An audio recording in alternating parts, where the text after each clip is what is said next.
究竟咩係正緣，乜嘢係業緣呢？嗱，呢一樣嘢呢，就好視乎你個八字同紫微斗數。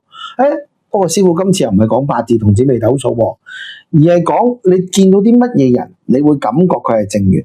我唔係透過八字，唔係透過斗數講，純粹係人與人之間嘅相處啫。嗱，有啲朋友都會問師傅，我算嚟算去，我都覺得我有時撞到呢種人，或者呢個女仔、呢個男仔，我就覺得佢係我正緣。有時你會話唔係真嘅嘛？會唔會你業緣當正緣啊？好啦，師傅教你點樣分，喺感覺上，你覺得佢係正緣定業緣？唔需要問師傅，你唔需要攞個八字嚟算，你俾佢嘅感覺或者佢俾你嘅感覺，你去分。當你同呢個男仔一齊，當你同呢個女仔一齊，你發現你自己喺工作上、心理上，你都覺得穩定咗嘅，呢一個人係你嘅正緣。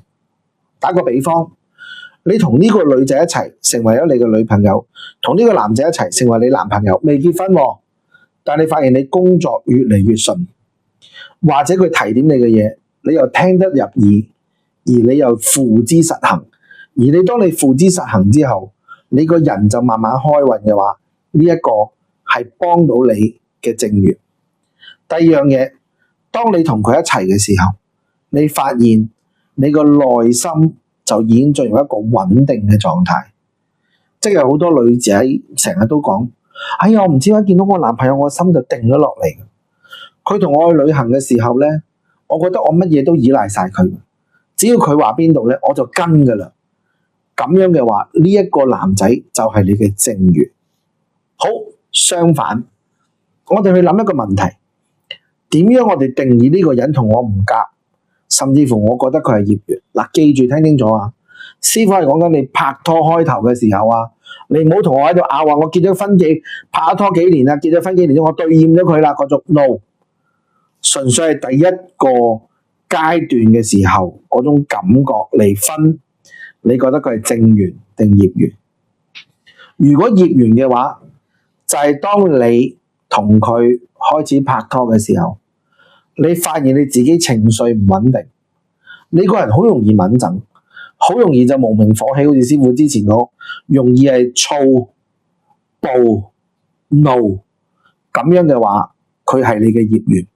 又或者你初日同佢甜如蜜，但係你唔知點解，硬係再見到佢或者同佢耐咗嗰一日，硬係最尾就嗌交收場。呢一個人都係你嘅業緣。即係你哋兩個好多嘢都唔夾。當然啦，好似頭先師傅咁講，當你同佢一齊之後，工作唔順，家庭運又唔開，係嘛？甚至乎連自己財運都頭頭碰着黑，佢就係你嘅業緣。所以點解我哋之前曾經拍過一個片，就係話逢親你轉運，所以你轉好運嘅時候，特別係情關難過，個原因就係咁。所以有啲朋友話：師傅，我真係唔知呢個人係正緣定業緣，可唔可以一嚟拍拖就問？唔好嘥呢啲時間同錢，係嘛？師傅幫你慳翻你錢，臨過年要慳下錢。但係又咁講，當然如果你真係好唔知，你想知，你揾我都得，係咪？師傅又唔係推薦出門口嘅人。不過老實咁講，先自己感受咗先。當你同佢感受咗，頭先再講多一次，你同佢一齊，第一你要感受你自己係正信正念，你開心嘅；第二樣嘢，你運程係開嘅。順利嘅，係嘛？百利而無一害嘅。但係調翻轉，你同佢一齊，頭頭碰着黑，運唔順，成日都撞埋晒啲唔等使嘅嘢，甚至乎衰到呢，就係工又冇，係嘛？錢又破，係嘛？同屋企人又吵鬧，咁嘅話呢，呢一個就一定係業緣，而且係分分鐘累你添嘅。所以當你行好運，你就會通常遇到正緣。行衰運就遇到業緣嘅，不妨同師傅分享下你遇嘅正緣有幾好，你遇嘅業緣有幾差呢？留言話俾我知。